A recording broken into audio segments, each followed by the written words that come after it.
La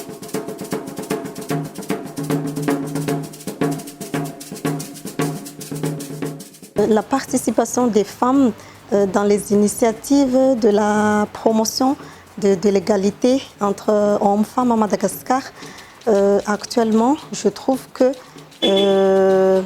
y a beaucoup de femmes qui s'organisent en entrant dans les organisations féminines, dans les associations pour lutter contre les discriminations envers les femmes, pour la promotion de leurs droits, pour accroître également leur participation.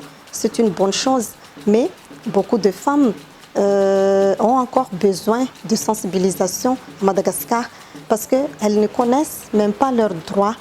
Elles ne sont pas conscientes qu'elles vivent les inégalités, qu'elles vivent des conditions qui ne sont pas dignes de leur statut.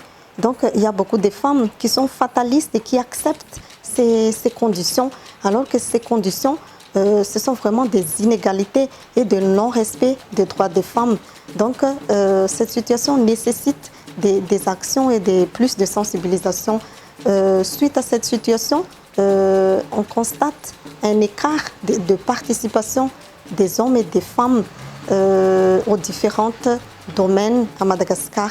C'est-à-dire que les hommes participent beaucoup plus, par exemple dans le domaine social, dans le domaine économique, dans le domaine politique, plutôt que les femmes.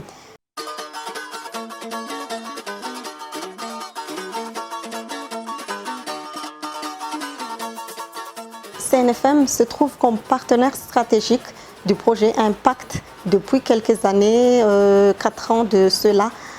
Donc nous remercions vraiment le projet Impact financé par l'USAID de nous avoir offert cette opportunité de travailler avec eux, mais également en tant que partenaire stratégique.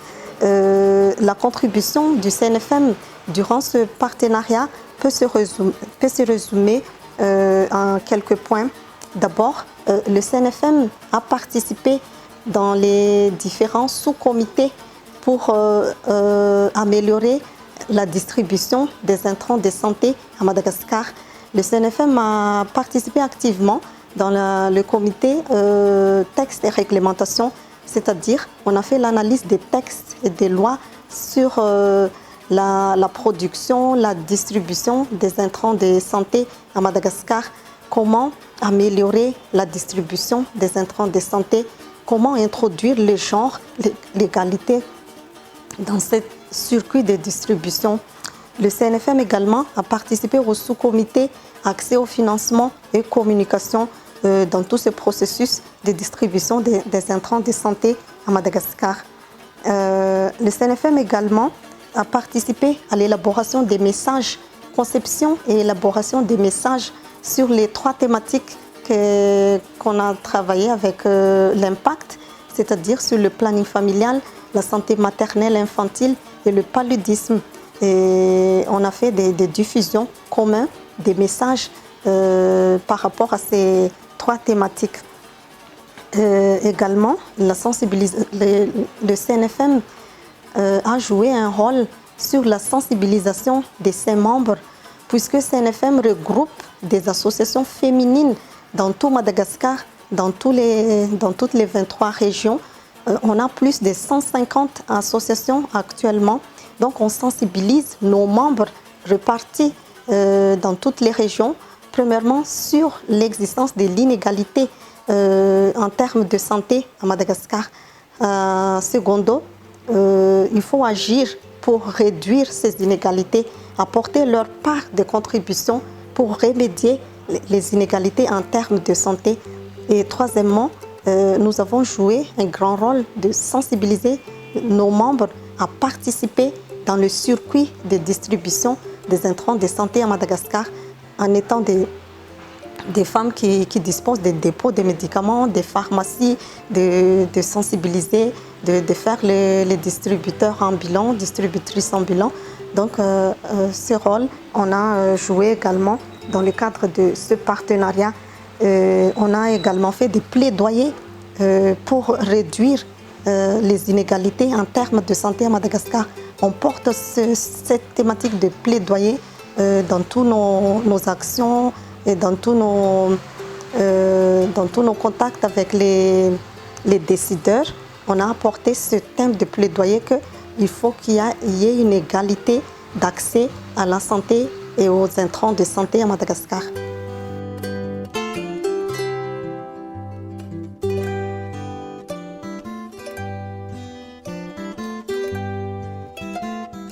Nos recommandations ici de la part du CNFM, premièrement, on recommande l'introduction de l'approche genre dans les politiques de santé à Madagascar.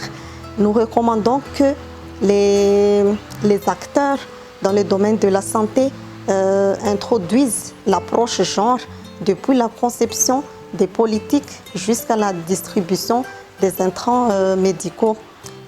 Deuxième recommandation, il faut appliquer une politique de santé de proximité à Madagascar pour remédier aux problèmes d'accès aux services de santé et des produits de santé. Parce que vous savez, ici à Madagascar, c'est plus d'un tiers de la population rurale ne trouve pas des centres de santé qu'à plus de 10 km. Donc ce problème d'accessibilité réside vraiment à Madagascar et cause les inégalités entre les hommes et les femmes. Parce que les femmes doivent faire des kilomètres et des kilomètres pour aller vers les centres de santé, pour faire le suivi de grossesse, vacciner les bébés et pour leur santé elles-mêmes. Et troisième recommandation, améliorer le niveau de vie de la population, surtout les femmes, pour accroître leurs revenus afin qu'elles puissent avoir accès aux services de santé et acheter des médicaments. Arila Laramanantsou, vice-présidente de l'association EFOI Madagascar, entreprendre au féminin de l'océan Indien à Madagascar. Je suis entrepreneur et je dirige la société Madavision, qui est une société événementielle et de communication. EFOI Madagascar est partenaire de Impact Madagascar, un projet financé par l'USAID. Notre contribution dans ce partenariat est de faire la promotion et le relais auprès de toutes les femmes de notre entourage sur les avantages, les services de santé de base pour tous. Entre autres, le planning familial qui est très important. Aussi les maladies comme la malaria ou le paludisme et bien d'autres. Ce sont des services qui sont mis à disposition de tout le monde, mais malheureusement, tout le monde ne sait pas que ces services existent. Donc nous sommes là en tant que partenaires pour faire connaître que des services sont à la portée de tous.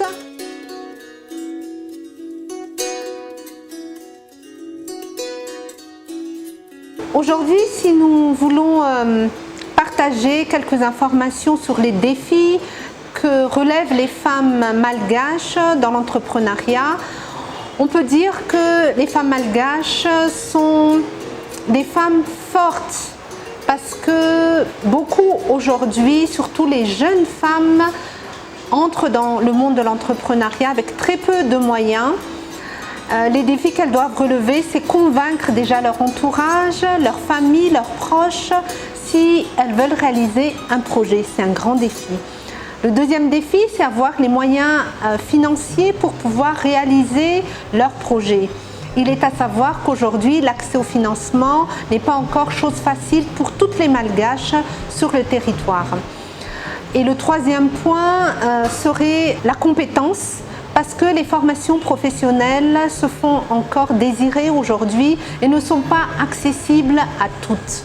Pourtant, la compétence, pour être concurrentielle sur le marché, est l'un des piliers, je pense, primordial.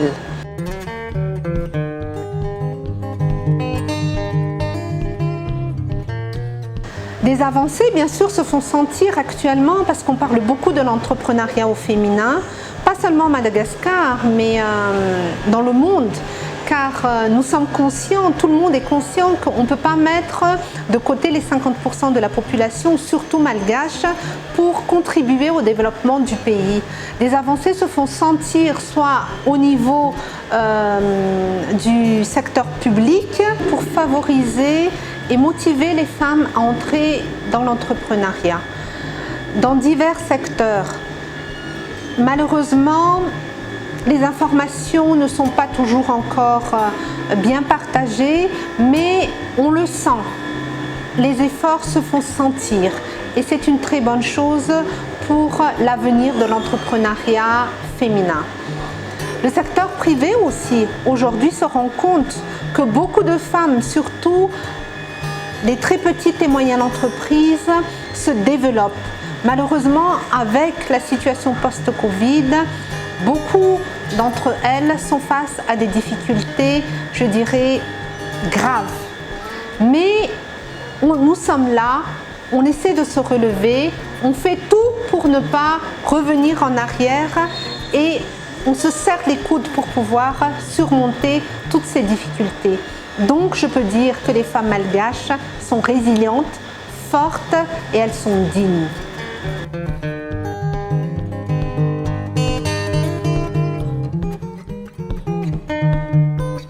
Le FOI s'est engagé dans ce partenariat de faire la promotion et d'être un relais pour faire connaître les produits et les services de santé pour tous auprès de la communauté.